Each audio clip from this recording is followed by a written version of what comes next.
Hi everybody, Carolyn here, and I'm making this video to show you the GoodNotes app in combination with iPad. I'm making this video because it's something I've used in my classroom for a really long time, both in the physical classroom, which I'm going to show you first, and then most especially online because of the flexibility. Now, there's two things you'll need to make this work besides an iPad. I know the district has provided us with iPads, which is awesome and amazing. The two things that I added, well, I'm using my own iPad, but you would need to add to your district provided iPad to make this work, are the GoodNotes app. I believe it's GoodNotes 5. And based on what Karen told me today, I think it costs about $8. And then an Apple Pencil or some other stylus. I really like the Apple Pencil because it works really well with the iPad and it's very seamless. It gives me a lot of flexibility. But I believe you could do this, without the Apple Pencil, which is the most expensive part, it would still work. You just aren't going to have the same level of fine control, but it would still be an awesome thing. A lot of things you can do that I'm going to show you today, you could do with other applications or there are other ways to do this. This isn't the only way. This isn't necessarily even the best way. This is the way that I know, and I use it all the time. The first thing I wanted to show you, and I'm seated here very intentionally so you can see my TV in my classroom behind me. I'm going to open up GoodNotes, and in GoodNotes I loaded a whole bunch of PDFs from our curriculum. So both the Wonders student books, not the teacher guide, but the student books are all downloadable as PDFs, as well as pretty much all of the materials from Bridges are downloadable as PDFs. I used my Google Drive to import them into the GoodNotes app, which lets me see them as a PDF, which is great because I can take my books with me everywhere without having to carry physical books around. But more importantly, it lets me show it to my students from my iPad and annotate it. So I can draw on it, I can add pictures to it, I can highlight it, I can erase things on it. I'm not actually editing the PDF, so it's not a PDF editor, but it allows me to have the PDF as a background, which is what I use. So in the classroom, the way that I would do this, I've opened the PDF that I want to show, and I'm showing a vocabulary page from second grade Wonders, and I would share this to the Apple TV in my classroom, which I'm sure you guys all know how to do. So I'm just screen mirroring to my iPad in my classroom. It's going to take it a second to start up. But what I wanted to show you, so there it goes, is it's the PDF, and it'll show the whole thing up on my TV as soon as it comes up. And this is ideal. The way that I use it is with the student has the book in front of them. So this is an actual textbook or an actual consumable book that the student would have in front of me. So and I would ask him to open it up. And so this is page 1, page 1 of the Your Turn practice book for second grade Wonders. And as a part of a lesson, I would review the vocabulary with him. We have vocabulary cards in the classroom. That's what I use to review those. And then we could work through this activity together. This is how I would do it in the classroom. So use what you know about the words in the sentences, choose the word that makes sense in each blank, then write the word on the line. So this is an opportunity in the classroom if you have student volunteers to read, or if you read it and you could have groups talk about it. So one of the ways that I would do that is I would say, okay, work with your table group, take turns reading aloud and talking about the answers. We could go over it at the end, and that's how I would mostly use this. So I would look at it and say the first one, number 1, the boy can blank on his friend to help him. Oh, that's right, Stacy. He can depend on his friend. And using my pencil, I would. It's a really, really thick line. So I'm writing on my screen, right? And it's appearing up there. So students are able to check their own work. And of course, this is just the teaching. We circle it or highlight it or some way to indicate we've already used that word. So that's the first way that I could use it. I can use it to mirror content on my iPad. You could do this with an actual physical book using your iPad as a camera or using one of the apps that makes it so that it's a classroom screen. It's totally the same thing. The other thing I wanted to show you could do, so taking it from the physical classroom and putting it into your digital classroom. I intentionally am showing you my whole Zoom screen because I think that's where we're going to be living a whole lot of our school day. I'm going to go to Share Screen, And then the option I'm going to select is iPhone, iPad via AirPlay. And in order to make that work in my iPad, I'm going to stop the sharing for my classroom TV, so turning that off, and then turning it on. And one of my choices is right here. It says Zoom Carolyn's MacBook Air. All right, so then it's showing you that exact same screen. I can move it around. I can highlight certain things. So if I said, okay, I want to point out what says the girl, I can highlight it. Language arts is one area where this is helpful, but the area where I've used it most consistently over the last few years is in math. And there's a lot of things we can do in math. I'm going to show you this number corner page. So this is a page out of our student number corner book. And the activity has students solving equations and coloring in squares to make a pattern picture.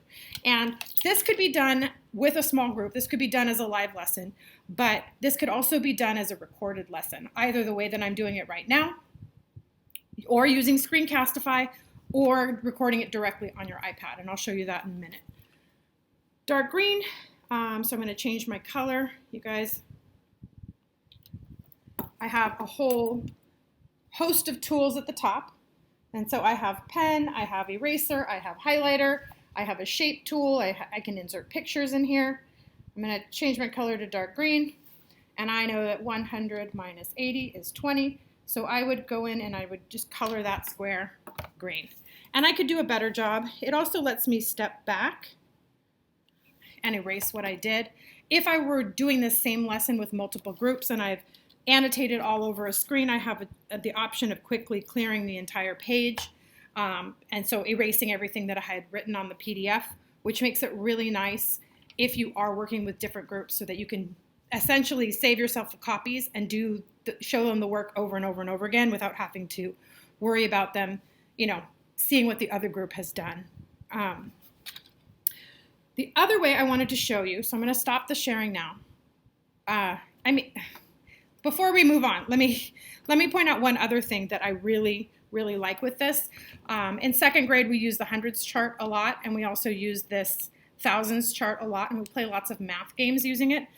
Using a hundreds chart or a thousands chart, I can add just a small image, and I'll do that right now. Oh, look, there's me.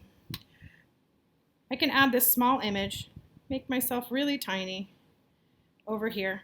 And then I might use this when I'm playing a dice game with my students. So we roll 2 dice, add them together, and then move it along a game board so I can pick up my avatar and move them along. Oh, we had 80 plus 20. I get to move this 100.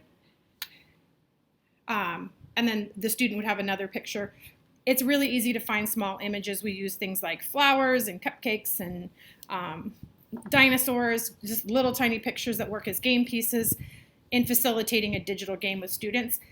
I have to physically manipulate all the pieces, but it allows them to have the cognitive load and have some of the fun of playing a physical game, since so much of our math curriculum depends on students practicing their skills through game-based things. So this is one of the ways that could happen. I'm going to stop sharing on here. There we go. And then I wanted to show you how I might do a math lesson if I were making it as a recording. I could do a math lesson that exact same way. So going into Zoom, I'm in a private meeting right now, so there's nobody else in here with me. I'm screen recording from Quicktime Player, and I could share my screen and have my iPad screen on there. That would totally work. The nice thing about that is they can not only see your screen, so your iPad screen, but they can also see a little picture of you. With language arts lessons especially, that's helpful because they can see your mouth. With math lessons that have manipulatives, that would be helpful too, because they can see the manipulative and how you're using it, not only just the screen. But if it were a simple math lesson that didn't require them to be able to see you necessarily, you can, straight from your iPad, do a screen recording, and that's a built-in feature of the iPad. I'm going to show you on here. I pulled down that menu, and I'm going to pick Screen Record. Now, it defaults to microphone off. That's this button down here that looks like a bullseye, like a target symbol. It defaults to microphone off. I turn my microphone on, and as soon as I clear this screen away, it'll start recording. So from there, I can't tell if it started. Let's go back and start it again. 3, 2, 1. It's counting down for me. And now it's recording my screen. And I can tell because of this red icon here at the top. When I'm done recording, I can hit that button and it'll save it as a video on my iPad. So I can look at here and say, okay, we're using a number line to add. And in the first practice problem, again, I would encourage the student to be on the same page as me, page 26 of our Bridges student book. It's the one that's blue on the top, page 26. And Jack charges for his beans by length, 1 cent per cube. Here are the lengths. There's 2 green beans. Green beans cost 10 cubes each, so 20 cubes is what I'm going for. I'm showing them on the number line, so I can actually zoom in to my screen and model how I would add on an open number line. Plus 10, land at 10. My handwriting's messy right now because of the way I'm holding it, but normally when you're screen recording, you can do this very comfortably. And then the second green bean is another 10. Oh, 10 plus 10, that's 20. How much money? He's going to spend 20 cents on his 2 green beans. I'm done recording. It's going to say, do you want to stop? Yes, I do. And it's going to take it, depending on the length of the video that you made, it's going to take you a couple minutes to save it. That already processed it. I could have clicked on that notification really quick and gotten there. From here, the last thing in my camera roll is that video, and I can play it back.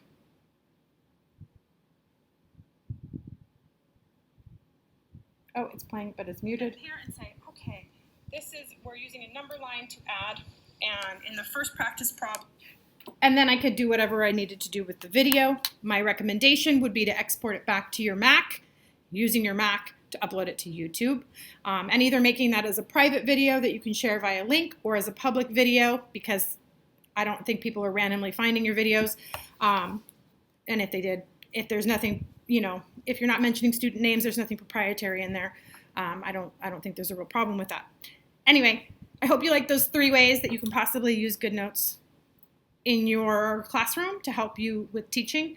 It's not the solution to everything, but it is something that's awfully handy, particularly if you want your student to be able to see the same thing as you and they have the physical material. So this would be same thing with packets. If you have a packet, you could just save the PDF into your iPad, and it's no problem. If you'd like, I can make a follow-up video on how I get those PDFs from the internet into my iPad and ready to use. I'm happy to teach you guys that if you want. And enjoy. Happy teaching.